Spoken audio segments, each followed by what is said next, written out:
Status Quo and The Wanderer on BBC Radio Shropshire. It's 21 minutes past 6 on a Thursday morning. Now, some cyclists with links to the Bridge School, special school in Hadley, are planning a 140-mile bike ride this weekend to raise thousands of pounds for charity. BBC Radio Shropshire's Tim Cook met, among others, the man responsible, Danny Crone. We're covering 140 miles in 2 days. In 2 days? 2 days, yeah, I know. Uh-huh. And so you're pretty fit then?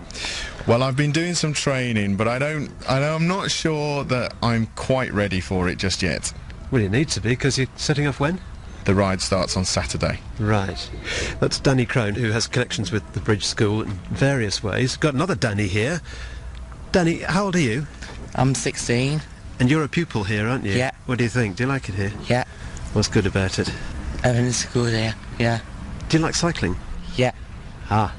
So have you got a bicycle? Yeah. Is it a good bike? Yeah.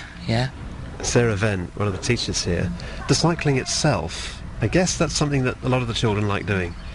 A lot of our children do like cycling, but usually they have to be supervised when they're cycling. And because we have a high proportion of children who have profound and multiple learning difficulties, they're in wheelchairs, so they don't get the opportunity to cycle. So one of the wonderful things that might come out of this is that we could purchase some equipment, an attachment to a bike where children in wheelchairs could actually have a ride on a bike, and that would be really lovely. Wow, 140 miles in 2 days. Well, more from Danny and Sarah and Tim Cook about this weekend's charity bike ride in aid of the Bridge School in Hadley and how you can contribute a little later in the show. Minutes to 8 on BBC Radio Shropshire. A group of Telford cyclists are doing a gruelling bike ride this weekend, coast to coast from the Lake District to Sunderland in 2 days. It's in aid of the Bridge School in Hadley, and after hearing from a teacher about what the money will be used for, our reporter Tim Cook asked one of the riders, Ryan James, if that helped. Oh, it definitely does. I mean, I work with Danny at nFocus, and when I agreed to it, I thought, what a brilliant cause. But now, coming up to the weekend, it's very challenging and very daunting. But when you hear all these lovely things that the money could go towards, it kind of makes it all worthwhile. When you agreed to it, so it wasn't just that he told you, hey, Ryan, this is what you're doing over the weekend? No, he didn't. He did offer it out to quite a group of us, and I think we've got 9 that maybe gullibly agreed to take part. 9 of you? Yes. That's quite a bunch, isn't it? Yeah, it's quite good, and there should be quite a good bit of banter during the 2 days of hell. Are you in training?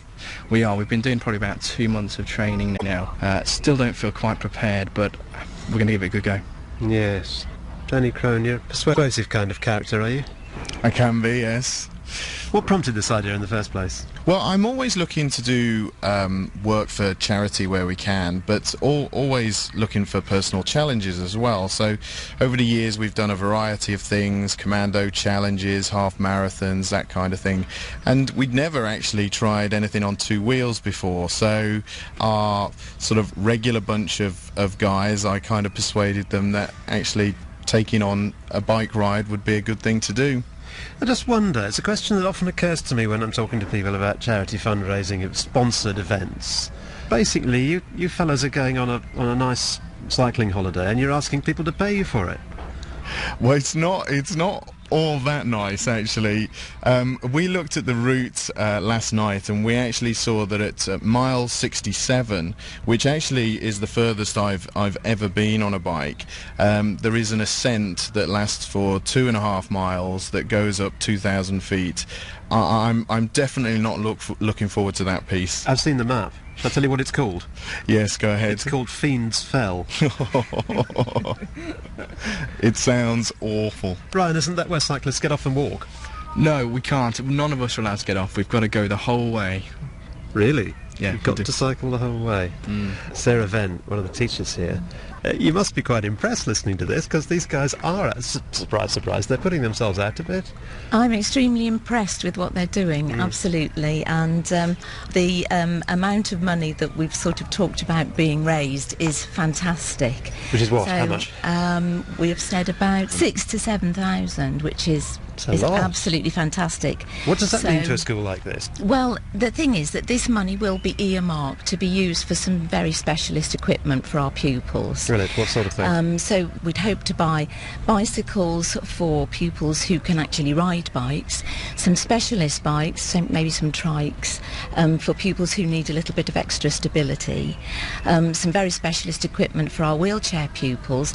But the other thing is there's a huge focus in our school on communication, because that's one of the biggest barriers our pupils have to overcome. So we'd also be looking at some specialist communication equipment as well. Sounds brilliant. Now then, Danny the pupil, I hear that this adventure may actually produce some more bicycles. Yes, yes. What's your favourite kind of bicycle? BMX. Is it? Yes. Uh-huh. What's good about that? You can go up mountains on it. Well, 140 miles in 2 days. Good luck to them. rather them than me. So when Danny Crone is struggling up Fiend's Fell at the end of an exhausting day, he only has to think of what his namesake, Danny the pupil, says. He likes a bike that can go up mountains. Now, if you want to chip in and boost that fund for the Bridge Special School in Hadley up beyond the £7,000 mark, here's how. On the internet, you need to follow the URL bit.ly/the Bridge School.